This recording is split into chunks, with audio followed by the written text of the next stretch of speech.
जय हिंद दोस्तों। एक मजदूरी करने वाला लड़का टहलते घूमते हुए एक ऐसे इलाके में पहुंच जाता है जहां पर जो लड़कियां होती हैं बहुत ही ज़्यादा अच्छे अच्छे मेकअप कर कर बहुत ही ज़्यादा खूबसूरत लग रही होती हैं। यानी कि खूबसूरत खूबसूरत लड़कियां वहां पर दिख रही होती हैं।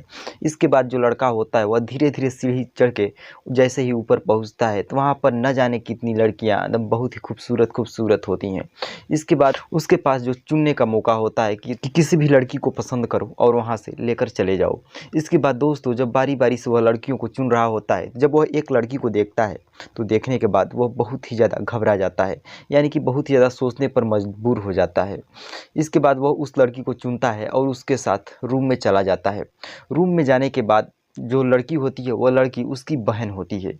इसके बाद वो लड़की सारी अपनी कहानी उसको बताती है और लड़का बहुत ही ज़्यादा रोने लगता है और लड़का रोने पर मजबूर हो जाता है। फिर इसके बाद लड़के ने एक ऐसा कदम उठाया जो कि लोगों को सोचने पर मजबूर कर दिया और यह वीडियो सोशल मीडिया पर काफ़ी तेज़ी से वायरल होने लगा और यह खबर लोगों में बहुत ही तेज़ी से फैलने लगा। दोस्तों यह जो सच्ची घटना है यह घटना पश्चिम बंगाल की है। एक लड़का होता है पश्चिम बंगाल का और वह नौकरी करने के लिए उत्तर प्रदेश के मुजफ्फरपुर नगर में आ जाता है। और जब वह मुजफ्फरपुर नगर में नौकरी करने के लिए आता है तो वह सर्राफा की नौकरी करने लगता है। सर्राफे की बाज़ार में एक बार उसके जो मालिक होते हैं उसे भेजते हैं कि तुम मेरठ में सर्राफे की दुकान पर चले जाओ, वहाँ तुम्हें कुछ सामान को डिलीवर करना है। इसके बाद जो लड़का होता है मुजफ्फरपुर से मेरठ नगर के लिए यानी मेरठ के लिए निकल जाता है। दोस्तों जब वह मेरठ जा रहा होता है तो मेरठ जाने से पहले उसे कबाड़ की गलियों से होकर गुजरना था, जिसे रेड लाइट एरिया भी कहते हैं। जब वह उस रेड लाइट एरिया से गुजर रहा होता है तो दोस्तों पता चलता है कि जब वह गाड़ियों से बाहर देखता है तो वहाँ पर बहुत ही ज़्यादा खूबसूरत खूबसूरत लड़कियाँ छत के ऊपर से झाँक रही होती हैं। वह उन्हें इशारा भी कर रही होती हैं और वह उन्हें बुला भी रही होती हैं। वो जब उन्हें देखता है तो सोचता है कि वह शायद मुझे बुला रही हैं, लेकिन जब वह गाड़ियों से बाहर देखता है तो काफ़ी सारे आदमी वहाँ से आ जा रहे होते हैं और वह लड़कियाँ सारे आदमियों को वही इशारा कर रही थी। काफ़ी एक से एक बेहद खूबसूरत लड़कियाँ थीं। वह लड़कियाँ चाहती थी कि आदमी ऊपर आएँ और हम उनके साथ समय व्यतीत करें, वह हमें पैसे दें। इसके बाद जो लड़का होता है जब गाड़ी से बाहर निकल कर वहाँ खड़ा होकर देखने लगता है तो एक लड़की आती है। वह लड़की को देखकर बहुत ही ज़्यादा आकर्षित हो जाता है। इसके बाद वह लड़की एक नीचे पर्ची फेंकती है और उसे बोलती है कि तुम रात को 8 बजे मुझसे मिलने आ जाना। इसके बाद जो लड़का होता है वह सोचता है कि आज तो मिलने ज़रूर ही जाऊंगा। इसके बाद वह अपने मालिक को फ़ोन लगाता है और कहता है कि मालिक आज मैं काम पर नहीं आ पाऊंगा। इसके बाद जैसे ही रात 8 बजते हैं वह लड़का जो है उसी रेड लाइट की गलियों में चला जाता है। वह सीढ़ियों से धीरे धीरे ऊपर जाता है। वह जैसे ऊपर जाता है देखता है कि वहाँ पर बहुत ही ज़्यादा एक से एक बढ़कर खूबसूरत लड़कियाँ बैठी हुई हैं। इसके बाद जो लड़का होता है देखता है कि चारों तरफ वह उसकी नज़रें जो हैं उसी लड़की को ढूंढ रही होती हैं। तभी वह लड़की उसके सामने आ जाती है और वह उस लड़की को लेकर रूम में चला जाता है। जो कि वह लड़की होती है वह लड़की उसकी बहन होती है। जब वह रूम का दरवाज़ा बंद करता है तो लड़की रो रो कर अपने बारे में उस लड़के से सारी बातें बताती है और लड़का भी काफ़ी ज़्यादा परेशान हो जाता है। लड़का भी रोने लगता है। कमरे में पहुंचने के बाद जो लड़की होती है वह ज़ोर ज़ोर से रोने लगती है, लेकिन लड़की जो रोती है तो इतनी आवाज़ में रोती है कि कहीं जो उसकी आवाज़ है वह बाहर ना जाए। इसके बाद जो लड़का यानी कि जो उसका भाई होता है वह उस लड़की से पूछता है कि आखिर तुम इस दलदल में कैसे आकर फंस गई, आखिर क्या मजबूरी थी तुम्हारी। तो वह लड़की बताती है कि मेरी भैया कोई मजबूरी नहीं थी, मैं अनजाने में मैं घर से सब्ज़ी लेने के लिए बाहर आई हुई थी मार्केट में। अचानक से एक कार रुकती है जो कि मुझे बैठाती है और कुछ देर बाद जब मेरी नींद खुलती है तो पता चलता है कि मैं एक कोठे पर आ गई हूँ। वो उस लड़के से बताती है कि जब मैं यहाँ पर आई थी तो मेरे लिए 10 से जो 15 दिन थे वो बहुत ही ज़्यादा कठिन दिन थे। मैं यहाँ पर 10 से 15 दिन कैसे बिताई यह मैं ही जानती हूँ। और वह लड़की बताती है कि यहाँ पर जो भी ग्राहक आते हैं, जो भी लोग आते हैं, उन लोगों को हमें खुश करना होता है और जो हम लोगों को पैसा मिलता है, थोड़े बहुत पैसे हमें मिलते हैं, बाकी के जो सारे पैसे होते हैं वह मालकिन रख लेती है और हम लोग थोड़े पैसे में ही गुजारा करते हैं। और हम लोगों को यहाँ पर कोई आज़ादी नहीं है, ना ही कोई वो है कि हम यहाँ से बाहर जा सकते हैं। हम लोगों को हमेशा ही यहीं रहना है। इसके बाद इसके बाद जो लड़की होती है अपनी अपनी बात कह ही रही होती है कि तभी जो उस कमरा होता है, उस कमरे में एक दूसरी लड़की का एंट्री हो जाता है। जब दूसरी लड़की का एंट्री होता है तो दोनों हक्के बक्के हो जाते हैं। और जो लड़की होती है वह लड़की इन दोनों को देखती है। वह देखती है कि वह लड़की जो है वह एक ऐसी अवस्था में बैठी हुई है, एक ऐसी तरह से बैठी हुई है जो कि एक ग्राहक के सामने एक जो मतलब कि वेश्या होती है वही इस तरह से कभी नहीं बैठती है। वह इस तरीके से बैठी थी जैसे कोई अपने घर परिवार के सामने बैठता है। वह अच्छे से कपड़े को ओढ़े बिढ़े थी, यानी कि अच्छे से कपड़े को पहनकर बैठी हुई थी।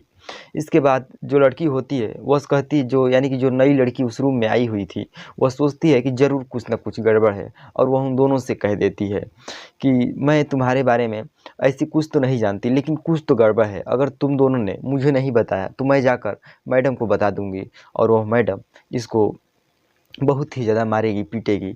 इसके बाद लड़की जो होती है वह कहती है कि नहीं, किसी से बाहर मत बताना, ये जो है मेरे गांव का भाई है और ये हम दोनों को मदद करेगा। हम लोग दोनों को क्या, सारी लोगों को मदद करेगा यहाँ से बाहर निकालने में।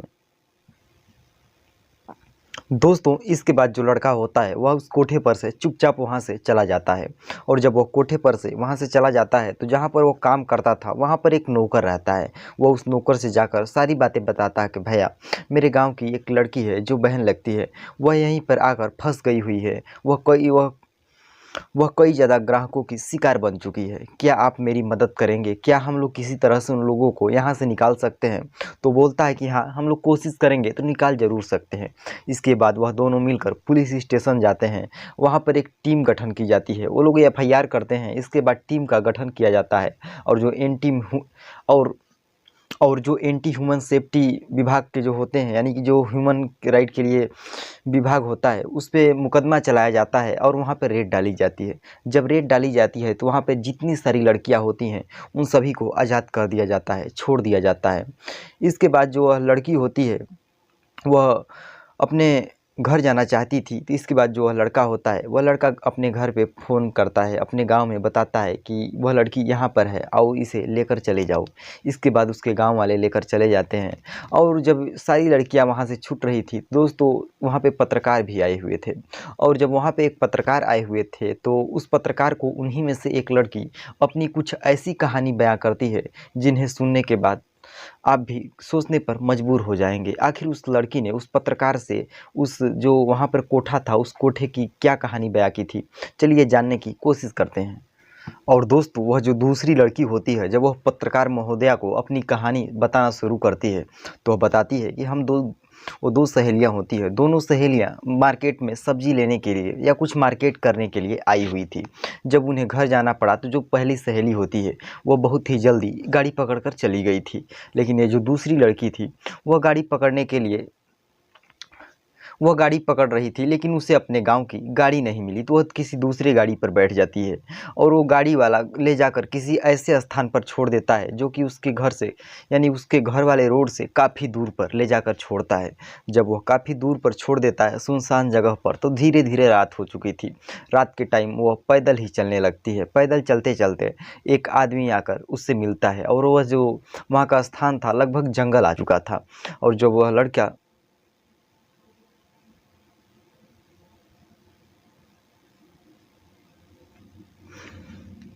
और वह और वह जब आदमी उस लड़की से मिलता है तो कहता है कि बहन जी तुम्हें कहाँ जाना है। बहन बहन करके वह आदमी उससे बात करने लगता है।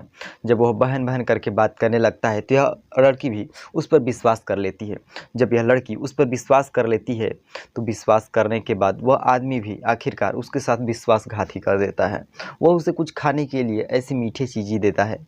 वह मीठे चीज़ों को खा लेती है। खाने के बाद वह लड़की जो होती है बेहोश हो जाती है। उसके बाद कुछ देर बाद जब उसकी नींद खुलती है तो वह अपने आप को एक बंद कमरे में पाती है, जहाँ की उसे लगता है कि उसका सिर कुछ भारी है, उसे कुछ नशीली दवाइयाँ दी गई हों। दोस्तों इसके बाद जैसे ही वह उठने की कोशिश करती है तो फिर उसे लाल दवाइयाँ दी जाती हैं जो कि नशीली दवाइयाँ होती हैं। इसके बाद वह लड़की फिर सो जाती है। फिर 1 दिन 2 दिन 3 दिन तक उस लड़की के साथ ऐसा ही कारनामा किया जाता है। 3 दिन तक लगातार उसे एक ही कमरे में बंद करके रखा जाता है। जब उसे एक ही कमरे में बंद करके रखा जाता है तो जो लड़की होती है वो सोचती है कि आखिर मैं कहाँ आकर फंस गई हूँ। उसे सोचने का भी मौका नहीं दिया जाता था। क्यों? क्योंकि वह जैसे ही बेहोश से उठती थी, फिर उसे दवाइयाँ देकर सुला दिया जाता था।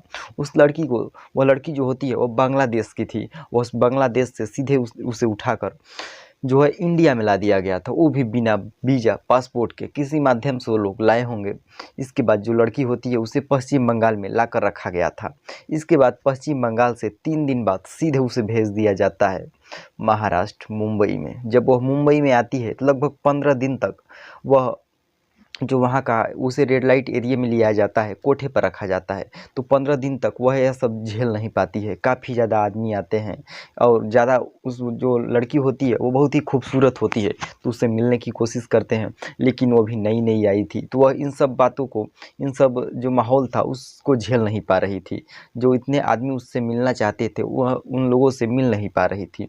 इसके बाद जो वहाँ की महिला होती है, मैम होती है, वह उसको जो है हार्मोन की इंजेक्शन देना शुरू करती है। धीरे धीरे जब हार्मोन की इंजेक्शन देना शुरू करती है तो उसके शरीर में कुछ अजीब से बदलाव होने लगते हैं। उसका मन खुद ही कुछ मचलने लगता था, कुछ करने का होने लगता था।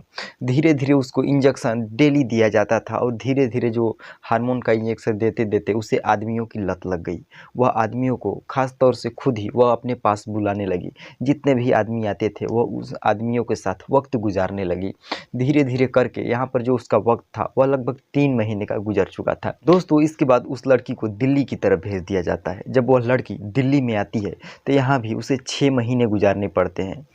दोस्तों दिल्ली में उस लड़की को 6 महीने गुजारने पड़ते हैं। जब वह लड़की दिल्ली में 6 महीने गुजारती है तो काफ़ी ज़्यादा लोग उससे मिलने आया करते थे। दिन भर में 30 से 40, 50 लोग मिलने आया करते थे। आप सोच सकते हैं कि जब एक पति और पत्नी होते हैं तो उनके बीच जो संबंध बनता है, तो एक आदमी से ही औरत कभी कभी ज़्यादा परेशान हो जाती है। वह नहीं चाहती कि वह आदमी के साथ में रहे या वक्त बिताए, वह परेशान हो जाती है। जब उसके साथ 30-30, 40-40 आदमी दिन भर में आएंगे, पूरे सुबह से लेकर शाम तक, तो उस औरत का हाल क्या होगा? वह औरत कैसे रहेगी? लगभग धीरे धीरे करके दिल्ली में 6 महीने बीत जाते हैं। इसके बाद उस लड़की को मेरठ में भेज दिया जाता है। जब मेरठ में भेज दिया जाता है तो इस लड़की की मुलाकात जो है, अभी जिस लड़की की मैंने पहली स्टोरी में बात बताई, यानी कि पहले बात बताई कि जो उसका भाई आया था, वह उसी लड़की से मिलती है। जो कि पहली लड़की होती है उसका नाम सबीना होता है। वह सबीना से अपनी बात को बयां करती है, तो उन दोनों को लगता है कि हमारी स्टोरी लगभग लगभग एक जैसी ही है। एक जैसे क्या, फिर उस पत्रकार को वह जो लड़की होती है बांग्लादेश की, वह बताती है कि हमारी सभी लोगों की स्टोरी एक जैसी ही है। जितनी भी लड़कियां कोठे पर आती हैं सभी को किसी न किसी तरीके से फंसाया जाता है।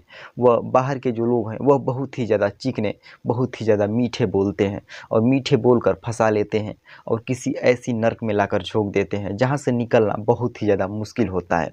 इसके बाद जो लड़की होती है वापस अपने देश में बांग्लादेश चली जाती है। वह जब आई थी तो लगभग 6 महीने का उसका बेटा था जो कि इसको घर पर छोड़ के आई थी। अब लगभग 1.5 साल बाद जब वो अपने घर पे जाती है तो अपने बेटे से मिलती है और बेटे से मिलने के बाद वह काफ़ी ज़्यादा खुश हो जाती है। इसके बाद जो लड़का होता है उस लड़की को भी अपने गांव में भेज देता है, जो कि उसकी बहन लग रही थी। फिर दोस्तों यह कहानी यहीं पर ख़त्म होती है और जो पुलिस भी अपनी अच्छे से काम की, रेड मारी, और नहीं तो अगर पुलिस काम नहीं करती तो शायद वो जो उनका परिवार था वह उससे, और वो जो लड़की थी वह अपने परिवार से मिल नहीं पाती। दोस्तों इन सब कहानियों को सुनाने का उद्देश्य हमारा ना ही किसी को भावनाओं को भड़काना है, ना ही किसी का दिल दुखाना है, ना ही किसी की भावनाओं को आहत करना है, बल्कि सच्ची कहानियाँ सुनाने का उद्देश्य आप लोगों को सजग करना है, आप लोगों को सचेत करना है कि आप लोग समाज में ऐसे ऐसे जघन्य अपराध हो रहे हैं, आप लोग इन अपराधों से बच कर रहें। तो धन्यवाद, मिलते हैं किसी और सच्ची घटना के साथ। जय हिंद, जय भारत।